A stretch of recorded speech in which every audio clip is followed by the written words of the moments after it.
Après la PS4, c'est au tour de la Xbox One de passer au fourneau, car aujourd'hui je vais vous montrer les 5 jeux que j'adore sur Xbox One. C'est parti!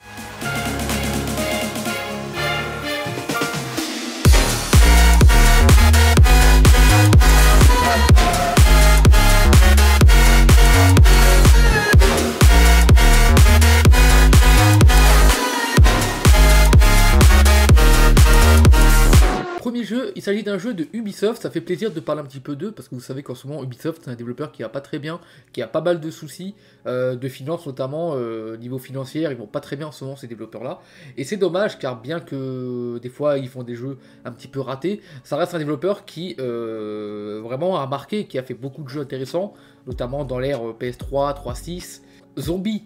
Voilà, Zombie. Donc Zombie, qu'est-ce que c'est? C'est un jeu qui était sorti à la base sur Wii U, sur le nom de Zombie U, du coup, qui est un jeu de zombies développé par Ubisoft qui se passe à Londres. Et franchement, c'est un super jeu. Pourquoi? Parce que déjà, c'est un jeu de zombies qui est quand même plutôt horrifique, qui fait quand même plutôt flipper. C'est pas dans le même genre qu'un Left 4 Dead, où genre on défonce tout, ou même dans le même genre qu'un Dead Rising, où on peut tout défoncer. Globalement, orienté un petit peu sur la discrétion, et surtout, en fait, c'est un petit peu de la survie.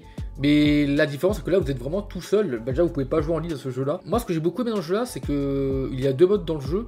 Il y a un mode où quand vous mourrez en fait vous allez regagner un nouveau personnage qui va devoir récupérer l'équipement du personnage que vous avez. Parce qu'en gros quand vous mourrez vous ne respawnez pas hein, comme dans plein d'autres jeux. Là en gros quand vous mourrez c'est définitif, mais votre personnage ne réapparaîtra plus, à moins que vous commencez le jeu. Mais quand vous mourrez, c'est soit vous avez le mode où vous devez récupérer vos affaires en jouant un autre personnage, ou soit il y a un autre mode que j'aime plutôt particulièrement, je préfère quand même le mode que je vous parlais là, où quand vous mourrez, la partie s'arrête. Et j'aime bien un petit peu cet aspect là parce que ça donne un petit peu un sentiment de stress, et du coup on fait plus attention un petit peu à nos déplacements, aux zones où on va aller, puis on fait également attention à notre stuff. On ramène des objets beaucoup plus utiles qui peuvent nous sauver la vie en cas de danger. Et c'est un jeu qui vraiment met en place pas mal de stratégies. Graphiquement, c'est vrai qu'il n'est pas ouf. Après, c'est vrai, forcément, c'est un jeu Wii U de base. Donc forcément, voilà, malheureusement, la Wii U, c'est pas une console qui a énormément évolué en termes de graphique. Mais hormis ça, franchement, le jeu, il est quand même plutôt agréable. Puis les décors sont beaux, ça je dois l'avouer. Et les zombies, vraiment, ils sont plutôt sympas. Il y a pas mal de zombies un petit peu différents. Notamment, t'en as un qui, je crois, est immortel, qui est pas tuable. C'est un très très bon jeu que je recommande, qui est trouvable pour vraiment pas cher, qui est jouable du coup sur Xbox Series et qui vraiment vaut le détour franchement, donc ce petit zombie. Donc vraiment je recommande pour ceux qui ne l'ont pas fait, c'est vraiment un très très bon jeu. Peut-être que je ferai un gameplay dessus plus tard sur la chaîne Christo HD, voilà. D'ailleurs pour ceux qui veulent des gameplays de ces jeux là, n'hésitez pas à aller voir ma chaîne Christo HD, car il y aura certainement des gameplays sur les jeux que je vais vous présenter. Certains pas tout de suite, mais d'autres peut-être à l'avenir, il y aura des gameplays dessus. En plus en ce moment je suis quand même pas mal actif dessus, j'ai repris les gameplays, je poste pas mal de gameplays dessus, sur plein de jeux, des fois plusieurs fois le même jeu et des fois des jeux différents. Enfin vraiment je fais vraiment la totale quoi, donc vraiment en tout cas il y a du choix qui arrive sur Christo HD, et il y a également quelques gameplays qui vont arriver sur la chaîne Christodic, mais ça j'en parlerai au moment venu. Celui-ci franchement ça reste pour moi le meilleur opus sur cette génération, sans compter la 3.6 PS3 évidemment. Il s'agit de Call of Duty Black Ops 3.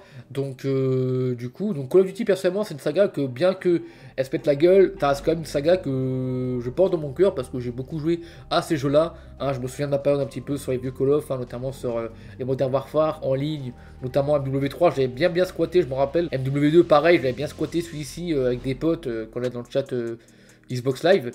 Et Code 4, bah, franchement, Call of Duty 4 pareil, hein. Et Black Ops pareil, encore une fois, c'est vraiment des jeux mythiques. Et quand on a reçu Ghost, qui lui était beaucoup moins bien, forcément. Et une fois 2015 arrivé, c'est là que ce Call of Duty pointe le bout de son nez. Et quand j'ai vu un petit peu la gueule du jeu, j'étais assez curieux. Et quand j'avais acheté ma Xbox One avec ce Call of Duty Black Ops 3, j'ai pris vraiment un très grand plaisir. Pourquoi? Parce que le jeu était vraiment super beau. Le côté jetpack, ça me plaisait pas trop à l'époque, mais c'est vrai que quand j'y rejoue un petit peu, que je croise des fois quelques personnes qui restent encore un peu dans le jeu, hein, ça existe, oui. En vrai, c'est peut-être pas si mal que ça. Pourquoi? Ça donnait un petit peu un aspect unique à ce Call of, parce que déjà l'aspect jetpack ça y était également sur Advanced Warfare, c'était pas forcément ouf parce que c'était un petit peu trampoline quoi, genre t'appuyais, tu sautais, etc. Là c'est un jetpack, ce qui fait que tu peux gérer ton saut, savoir un petit peu la hauteur que tu veux être.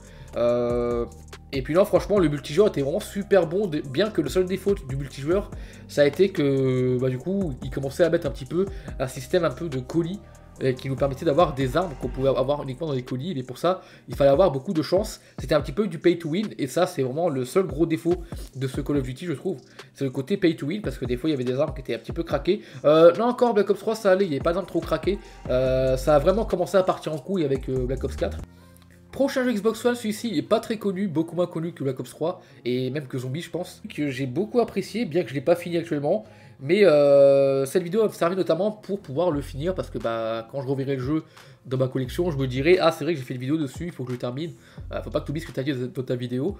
Donc il s'agit de Shadow Tactics Blade of the Shogun. Mais en tout cas, Shadow Tactics, franchement, c'est vraiment un très bon jeu d'infiltration. En vue du dessus, en fait, c'est un jeu qui est plutôt original, qui, je trouve, propose des choses assez différentes.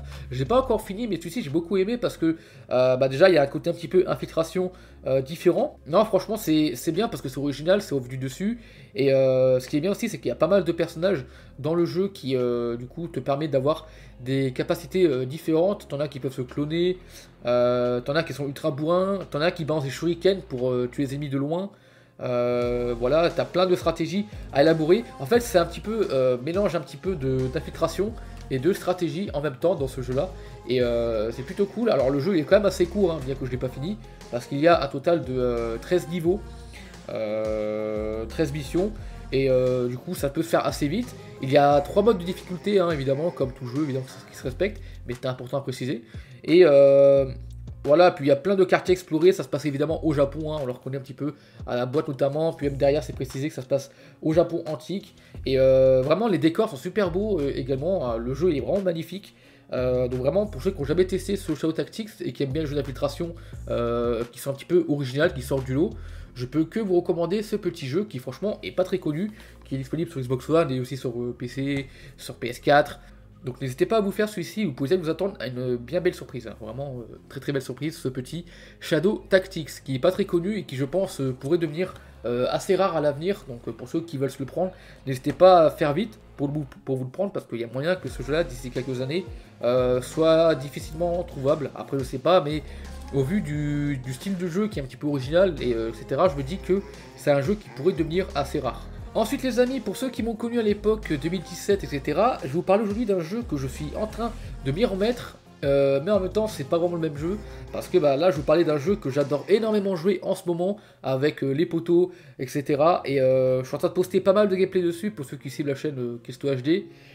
Il s'agit de Overwatch. Alors là évidemment je vais pas parler de Overwatch 1 parce que vous savez qu'il n'existe plus, mais surtout parler de Overwatch 2. Et d'ailleurs là on peut clairement dire que je tiens dans les mains pas Overwatch 1 mais Overwatch 2.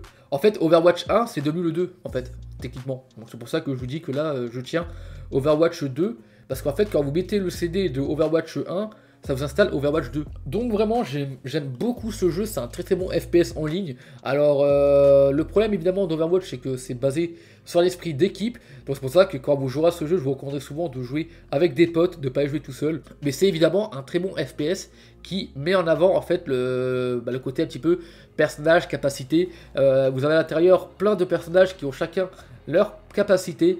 Et le but du jeu en gros sera de trouver votre personnage qui vous correspondra le mieux. Donc là franchement ça reste vraiment un très bon jeu celui-ci, vraiment super fun, je suis à fond dedans. C'est un jeu qui demande vraiment beaucoup de tryhard et du coup ça fait vraiment plaisir de pouvoir bien tryharder comme il faut, et je passe vraiment un très bon moment dessus. On rigole bien, il y a quand même une bonne ambiance dans cette communauté, hein. Des fois on tombe sur des personnages qui se tirent même pas dessus. J'étais carrément tombé une fois, ça m'est arrivé dans une partie où ni les ennemis en face ni nous on se tirait dessus. En fait on était vraiment en mode tranquillou, on se regarde, on fait des emotes, on fait des teabags également pour se foutre de notre gueule, des fois on se tue pour rigoler. Je suis tombé sur ce genre de game un petit peu où on ne joue même pas l'objectif, et donc pour montrer à quel point la communauté est quand même intéressante sur ce jeu là, bien que des fois évidemment la communauté est aussi horrible, mais ça c'est partout pareil, hein. Deadlight Director's Cut, donc jeu qui est sorti en 2012, qui a été développé par des développeurs pas très connus, Tequila Works. Non franchement c'est un jeu que j'ai beaucoup aimé pour son histoire, pour sa fin qui était vraiment plutôt grandiose. Et pour ceux qui connaissent pas trop ce jeu là, en fait en gros il s'agit d'un jeu de zombies en 2D où le but sera de survivre un petit peu dans un monde post-apocalyptique, du coup qui a été détruit par une invasion de zombies, qui a un petit peu détruit la ville. Il y a pas mal de zombies à affronter, des fois il y aura des moments de fuite, des moments d'affrontement, et puis surtout la fin qui m'a vraiment marqué, qui mettait vraiment une belle morale. C'est vrai qu'actuellement ça fait un petit moment que j'ai fini celui-ci, donc vraiment je pourrais pas trop en parler, mais c'est un jeu qui date un petit peu de la 3.6, etc. Donc il date un petit peu, mais franchement c'est un jeu qui a un très beau scénario, qui met en avant pas mal de choses intéressantes, qui a une belle morale, qui est original également, parce qu'un jeu zombie en 2D, franchement, ça sort un petit peu du lot. Puis franchement, un jeu en 2D, ça fait quand même du bien des jeux de temps en temps. Vraiment, quand tu joues à beaucoup de jeux open world, en 3D, etc. Vous retournez, c'est un petit jeu 2D, ça fait vraiment le café, ça rime. Et du coup, franchement, c'est un jeu qui est vraiment incroyable, vraiment, je vous recommande pour ceux qui l'ont pas fait. Il peut vous prendre... il est quand même assez court globalement, mais pour ceux qui aiment bien les jeux trop courts, qui se finissent assez rapidement, celui-ci, franchement, c'est vraiment une belle beauté. Et j'avais vraiment kiffé le faire. Je pense que je referai certainement ce jeu-là très prochainement. Pourquoi? Parce que c'est un jeu qui est court et qui du coup se finit assez rapidement. Donc voilà, ça fait cette petite vidéo des 5 jeux Xbox One que j'adore. Donc évidemment, il y aura d'autres épisodes par rapport à la Xbox One et aussi par rapport à la PS4. Et il y aura également un épisode sur la Switch. Vous le savez, hein, voilà, je vais quand même procéder à la fin. Mais du coup, voilà, donc ça fait cette petite vidéo. J'espère qu'elle vous aura plu. Donc si c'est le cas, n'hésitez pas à mettre un petit pouce bleu pour me récompenser pour la vidéo. Et pour me soutenir dans mon aventure YouTube, c'est très important pour m'aider à développer la chaîne, pour ceux qui le souhaitent. Et à vous abonner à la chaîne si ce n'est pas encore fait. Et on se retrouvera très vite pour une prochaine vidéo sur la chaîne Cristonic. Et pour ceux qui veulent du gameplay, n'hésitez pas à aller voir la chaîne Cristo HD. Voilà, sur ce, salut!